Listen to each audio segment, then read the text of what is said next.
Working without a plan is the route to freelance stress and frustration. Avoid this by following my 3 key steps to perfect planning to ensure you enjoy the freedom freelancing is meant to provide. So hi there, delighted to have you with us at First Year Freelancing. We help new freelancers get started. You're awesome at your skill. We help you provide the rest you need to succeed, including marketing, sales, and client relations. Let's get into it.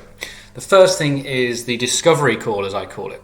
Now, this basically is once you've started or agreed to work with a new client, the first thing you do is a discovery call. It could be a kickoff call, whatever you want to call it. But basically, it's really getting under the skin of the client in terms of their challenges, their goals, their problems, what do they want to achieve, really digging deep into that.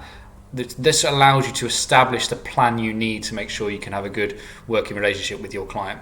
So, of course, you're going to ask them about their challenges and goals, as I said, but you're going to get a little bit deeper in this discovery call as well. You're going to talk to them about things like their target audience. Who is that? Really get into detail about their buyer personas, who they want to work with.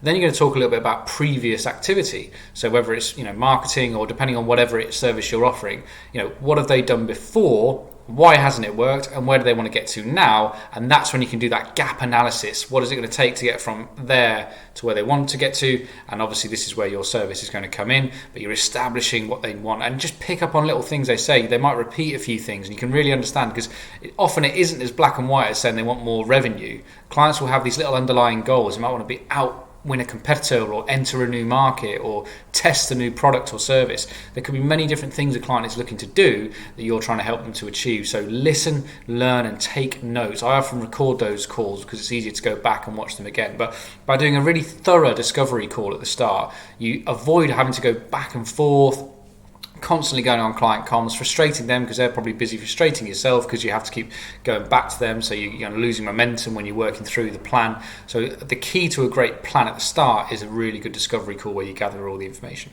The next thing is about having the onboarding process while you deliver and while you create the plan. So your client's not going to want to sit there for a month while you're working on a plan. They're going to want to know what's going on. So I always do something called the quick wins part of the plan, which is basically, as it says on the tin, any things you can do quickly that are going to get some momentum, show them that you do good work, and sort of please the client in a way. So I'm focused on digital marketing, but for any of your different services, think about what are the quick wins you can give to clients. What initial mock-ups for a design can you provide? What sort of MVP version of a website can you provide they can test and have a play around with? So it's basically thinking, what are you going to do in your onboarding process to keep the client satisfied so you can still focus on the planning part of what you're doing. During that onboarding process as well, you're going to want to establish boundaries in terms of how often you're going to communicate. You're going to want to establish timelines in terms of when they expect to deliver things. So by having this onboarding process as part of your planning process and stage, that really allows you to get on with what you're doing best. The final point as to why having a plan is so key is you can obviously work towards that plan. That's the whole point, right? We don't just put a plan and put it on the shelf. You're going to be working towards this plan. So it gives you a structure and a flow. It gives the client a structure and a flow to understand expectations of what's coming down the track, and you can work towards that. And then crucially, when you get to maybe quarterly reviews, monthly reporting calls, however it is you offer your service, you're able to reflect upon the plan. So you can use that as the rationale for why you did something, even if it didn't go well, because you can learn the data. For things that did go well, you can say, well, this was in the plan. So you take credit for obviously establishing that in the plan, and then you can work towards tweaking and optimizing that plan as you go. It makes your life so much easier. I knew as an early stage freelancer, I would often just dive into the work without putting much planning in place. It was always a bit of a mess. Communications were disruptive to me and to the client.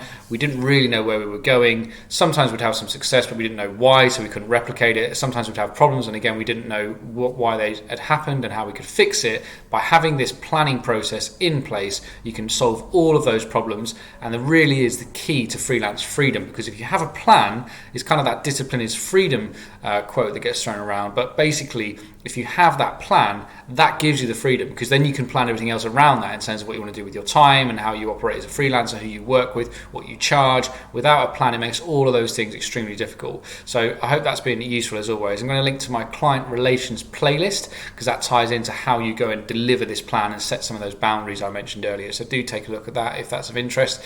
And yeah, hopefully I will see you again on the next one very soon.